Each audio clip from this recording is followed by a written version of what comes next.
Hello everybody, it's Beth here, your touring vocalist and voice coach.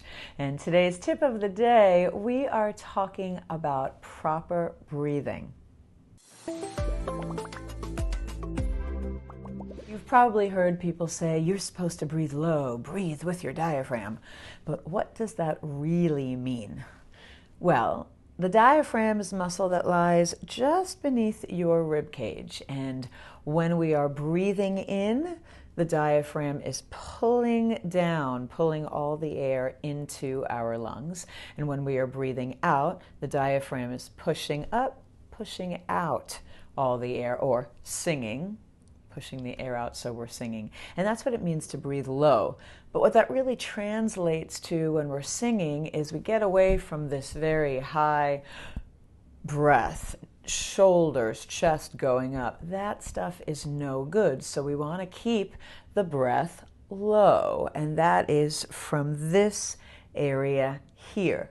And when we're concentrating on that area down here, there's a couple of exercises to get you to feel it down there, to know that you're away from the high chest and shoulders area.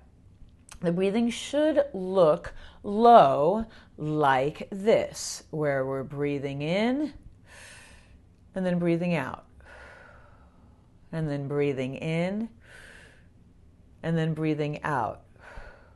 And you can see it's not a huge difference in the lower area, your ribs, your torso, but these areas are expanding. This is what's getting big when you are breathing in properly. Because when you think about it, what's getting big when you take in your air?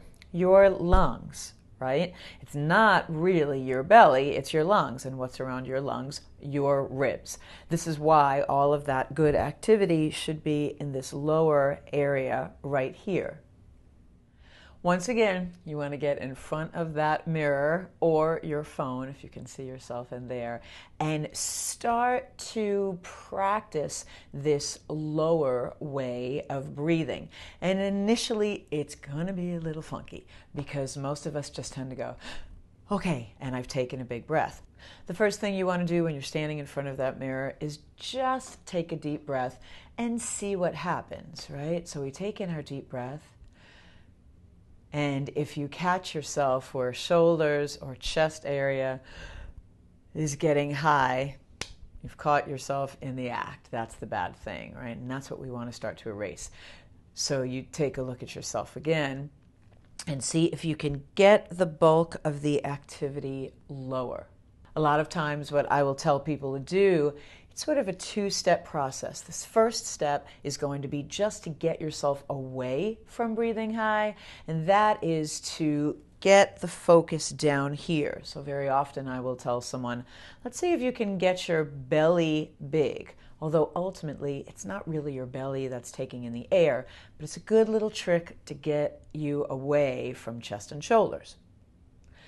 So what you're doing is you're in front of that mirror, you're watching yourself, and now you want to take a look right at your belly area here and make it look like you have a giant belly as you're breathing in.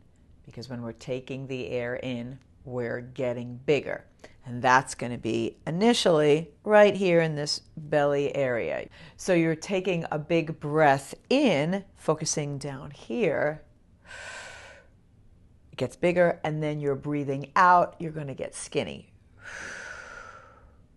And that is getting the focus away from here down to the belly. And that's sort of step one. Then your step two is going to be, okay, now you've gotten yourself away from the chest and shoulder area. Now we're going to try to get it where it's truly expanding, which is your ribs, right? Because the ribs are around the lungs. And that, there, just did a good breath. And you are going to try to get yourself breathing low. I call it big fat ribs around here. And you can see the expansion, breathing in low, always through the mouth, and then breathing out or singing out. And I do say always through the mouth. People ask me all the time, supposed to breathe through the mouth or breathe through my nose? The mouth is the extension of our speaking. Right? When we speak, we don't go Hey, my name's Beth. It's nice to meet you. That's so awkward. We breathe in through our mouths. So our singing is the extension of our speaking. Go ahead and breathe through your mouth. It's quieter, it's quicker. We're not getting any of that nose noise, and it's going to help you to take in a really good, quick breath. Because in the middle of your song, there may be only one beat, one quick opportunity for you to take that breath. Once again, we're here, right? Feeling your ribs, getting a hold on it right there, and expanding, and then contracting, sending that air out. And yes, this may take a while. For however long you've been speaking, singing, chances are it's probably been high, and that's a really hard habit to break. One of the things that I recommend is running around practicing your breathing. If you exercise, if you do cardio, do your exercise and practice that low breathing, because that also applies there. After a while of practicing this, it starts to become natural, because unfortunately, when you start singing after you've practiced this low breathing, chances are it's going to go right back into the high breaths. It's going to take a moment to kind of get into your body, and that's okay. It's all about practicing it until it starts to take hold. Have patience with this. It is going to take a moment.